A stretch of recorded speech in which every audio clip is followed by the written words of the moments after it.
अस्सलाम वालेकुम students. Hope so आप बिल्कुल ठीक होंगे और अपनी लाइफ एंजॉय कर रहे होंगे।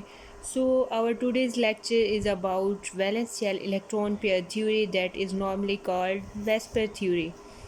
It was given by Sigwick and Paul in 1940. They pointed out the shapes of molecules in terms of electron pair in the outermost orbit of central atom. उन्होंने जो है सिग्विक और पॉल जो है उन्होंने first of all point out की shape of molecules could be interpreted in the form of electron pairs जो outermost orbit होता है जिसे हम वैलेंस शेल कहते हैं कि उसके अंदर इलेक्ट्रॉन्स के ज़रिए हम कैसे शेप ऑफ मॉलिक्यूल्स को एक्सप्लेन कर सकते हैं। So for the first time जो है ना सिग्विक और पॉल ही थे जिन्होंने पॉइंट आउट की शेप ऑफ मॉलिक्यूल्स। उसके बाद नाइलोम एंड गिलिस्पी जो थे इन्होंने डेवलप की वेस्पर थ्योरी, यानी इन्होंने फर्दर उसको एक्सप्लेन किया, लेकिन बेसिक वर्क जो था वो किसने किया? सिग्विक एंड पॉल ने किया 1940 में। अब इसका बेसिक अजम्पशन क्या है? इस थ्योरी का बेसिक अजम्पशन ये है कि वैलेंस इलेक्ट्रॉन पेयर्स जो वैलेंस शेल के अंदर इलेक्ट्रॉन्स होते हैं, अब इलेक्ट्रॉन पेयर दो तरह के होते हैं, लोन पेयर भी हो सकते हैं और बॉन्ड पेयर भी हो सकते हैं। लोन पेयर वो होते हैं जो बॉन्डिंग के अंदर हिस्सा नहीं लेते और बॉन्ड पेयर वो होते हैं जो बॉन्डिंग के अंदर पार्टिसिपेट कर रहे होते हैं। अच्छा, ये थ्योरी का बेसिक अजम्पशन ये है कि लोन पेयर और बॉन्ड पेयर यानी ओवरऑल इलेक्ट्रॉन पेयर्स इस तरह से अरेंज होते हैं सेंट्रल मेटल एटम के मैक्सिमम डिस्टेंस पर रहें ताकि रिपल्शंस जो हैं उनके दरमियान वो मिनिमम रहें, कम से कम रिपल्शंस उनके दरमियान रहें। तो इस तरह से जो है वैलेंस शेल के इलेक्ट्रॉन्स जो है सेंट्रल मेटल एटम के गिर्द सराउंडेड होते हैं। उसके बाद इसके पास्चुलेट्स जब हमने देखे तो ये है कि लोन पेयर और बॉन्ड पेयर दोनों पार्टिसिपेट करते हैं इन डिटरमाइनिंग द ज्योमेट्री और शेप ऑफ मॉलिक्यूल्स, और इलेक्ट्रॉन पेयर जो है मैक्सिमम डिस्टेंस पर पड़े होते हैं ताकि रिपल्शंस उनके दरमियान मिनिमम हो। उसके बाद जो है ऑर्डर ऑफ, जब रिपल्शंस हम चेक करते हैं तो वो ऑर्डर ऑफ रिपल्शंस जब हम देखते हैं तो यहाँ पर नेक्स्ट पेज पे मेंशन किया गया है। तो ऑर्डर ऑफ रिपल्शंस क्या होता है कि लोन पेयर के दरमियान मैक्सिमम रिपल्शन होती है, उसके बाद लोन पेयर बॉन्ड पेयर के दरमियान, और बॉन्ड पेयर के दरमियान फिर उससे कम। तो ये ऑर्डर ऑफ रिपल्शंस है और इसे हम क्या कहते हैं? वंडरवाल रिपल्शंस कहते हैं। और the two electron pair of a double bond and three electron pair of a triple bond contain a higher electronic charge density. Basically जितना हमारे पास बॉन्ड्स बढ़ते जाते हैं, हमें पता है सिंगल बॉन्ड के अंदर 2 इलेक्ट्रॉन्स पार्टिसिपेट कर रहे हैं, डबल बॉन्ड के अंदर 4 इलेक्ट्रॉन्स हो जाते हैं, और ट्रिपल बॉन्ड जो होती है उसके अंदर 6 इलेक्ट्रॉन हो जाते हैं। जिसकी वजह से हमने ये पॉइंट आउट किया कि जैसे जैसे इलेक्ट्रॉन्स की तादाद बढ़ती जा रही है, बॉन्ड्स की तादाद बढ़ रही है, वैसे वैसे इलेक्ट्रॉनिक चार्ज डेंसिटी भी इंक्रीज़ हो जाती है। तो इसकी बिना पर जब साइज़ और शेप्स ऑफ मालिक्यूल्स की बिना पर जब इन्हें अरेंज किया गया तो मुख्तलिफ़ तरह के हमारे पास मालिक्यूल्स की शेप बनी।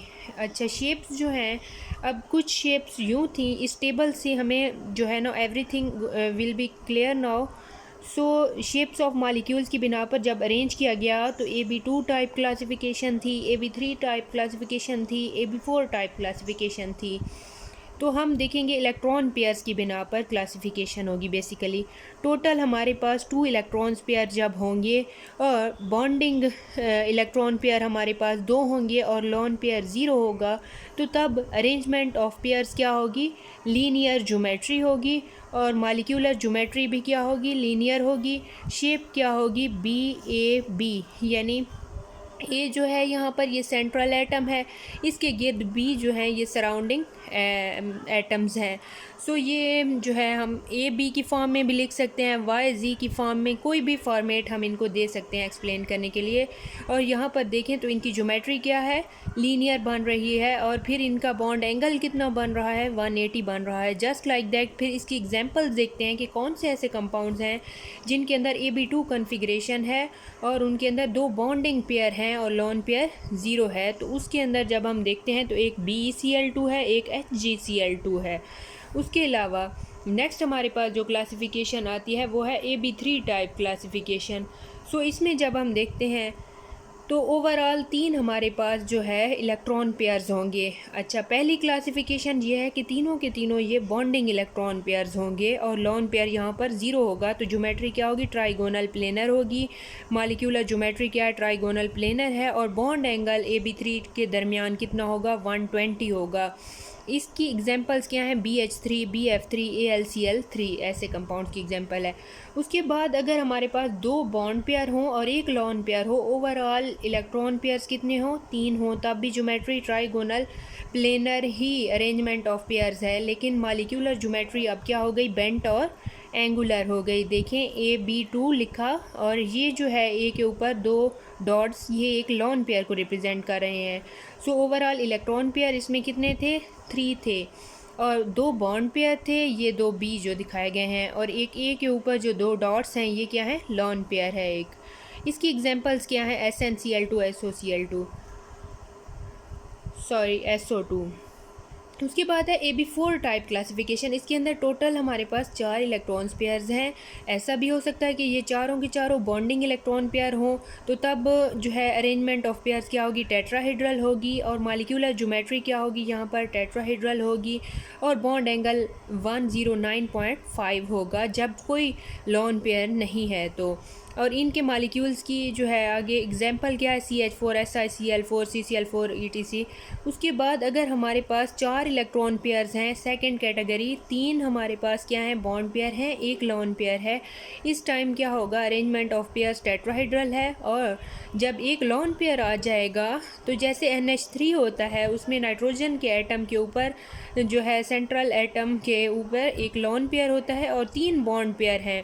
तो इसमें एंगल क्या होगा, 109.5 नहीं होगा बल्कि एंगल रिड्यूस हो जाएगा, क्योंकि हमें पता है कि जब भी सेंट्रल एटम के ऊपर लॉन पेयर आ जाता है तो एंगल, बॉन्ड एंगल जो होता है वो श्रिंक हो जाता है, कॉन्ट्रैक्ट हो जाता है, सिकुड़ जाता है।